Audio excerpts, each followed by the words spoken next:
हीरा का सपना था कि वो अपने भाई को एक बड़ा अफसर बनाएगा, एक बड़ा आदमी बनाएगा। और ऐसे ही सोचते सोचते वो घर आता है। घर आते ही अपने भाई से कहता है, ये ले भाई, अब तू अच्छे से पढ़ाई करना, तुझे अब शहर भेजना है और ऐसी पढ़ाई करना कि पूरे देश का और हमारे गांव का नाम भी रोशन करना। हाँ बेटा, हमें तुझ पर विश्वास है।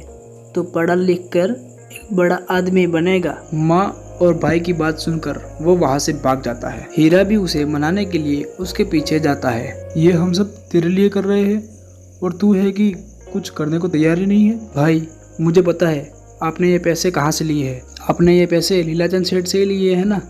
मुझे पता है भाई, मैं आपका ये उपकार कभी नहीं भूलूंगा। फिर हीरा कहता है, हाँ वो सब तो ठीक है, पर तू कल सुबह तैयार हो जाना, कल तुझे शहर जाना है। दूसरे ही दिन हीरा ने अपने भाई को पढ़ाई के लिए शहर भेज दिया। कुछ महीनों बाद हीरा दिन रात सिर्फ अपने भाई के बारे में सोचता रहता था। मेरा भाई पढ़ाई में इतना तो क्या व्यस्त हो गया कि अपने भाई और माँ को ही भूल गया, चिट्ठी बिट्ठी भी नहीं भेजा।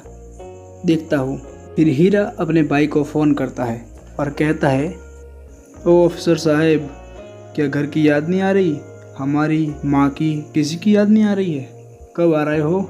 जी बड़े भाई, मैं आ रहा हूँ, बहुत जल्दी आऊँगा। बस एक ही एग्ज़ाम बाकी है, उसको ख़त्म कर जल्दी आ जाऊँगा। हाँ ठीक है, आ ही जाना, जल्दी आना। अभी तो माँ की तबीयत भी ठीक नहीं है, मेरा भाई भी यहाँ पर नहीं है, उसको फ़ोन करके बुला देता हूँ। अरे भाई, तू कहाँ हो?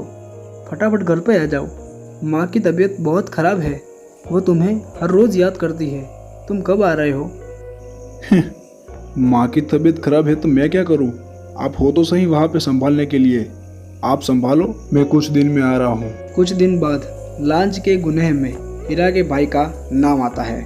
क्या आप ही वो सरकारी ऑफिसर हो जिसने पूरे 5 लाख की लांच ली है? हमें आपको गिरफ्तार करना पड़ेगा, हमारे पास आपके खिलाफ पुख्ता सबूत है। ऑफिसर की बात सुनकर हीरा का भाई बोलता है, आप लोग मुझे गिरफ्तार नहीं कर सकते, मैं बेगुनाह हूँ, मैं सच में बेगुनाह हूँ।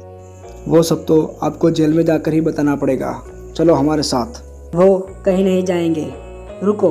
अब वो लड़की चलते चलते ऑफिसर के सामने आकर खड़ी हो जाती है और कहती है, ये पूरी तरह से निर्दोष है और इसका सबूत मेरे पास है और मैं इस सबूतों को कोर्ट में पेश करूंगी।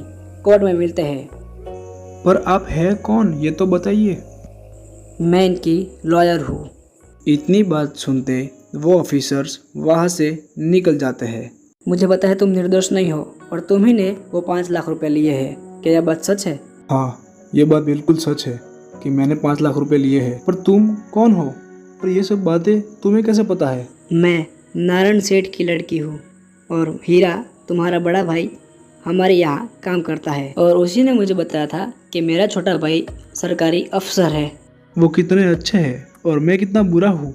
आज ही जाकर उनकी माफ़ी मांगूंगा। हीरा मन ही मन कुछ न कुछ बोलता रहता था और आज वो बोल रहा था, मैंने मुझे शहर भेजकर गलती कर दी है और इसका प्रायश्चित मुझे करना ही पड़ेगा। हीरा का भाई घर के अंदर प्रवेश करता है और कहता है, भैया मुझसे बहुत बड़ी गलती हो गई है, मैं अपनी इस गलती का प्रायश्चित करने के लिए तैयार हूँ, आप कुछ भी सजा दे सकते हैं। फिर हीरा उसे जवाब देता है, कौन सी गलती? तुम्हें शहर में ये सब करने के लिए भेजा था। उसी के बीच हीरा की माँ उठ जाती है और कहती है, वाह बेटा, तुम भी आ गए। अब तो दोनों भाई मिलकर इस घर को रोशन कर दोगे। अब हमारा परिवार कुछ हंसता खेलता परिवार दिख रहा है।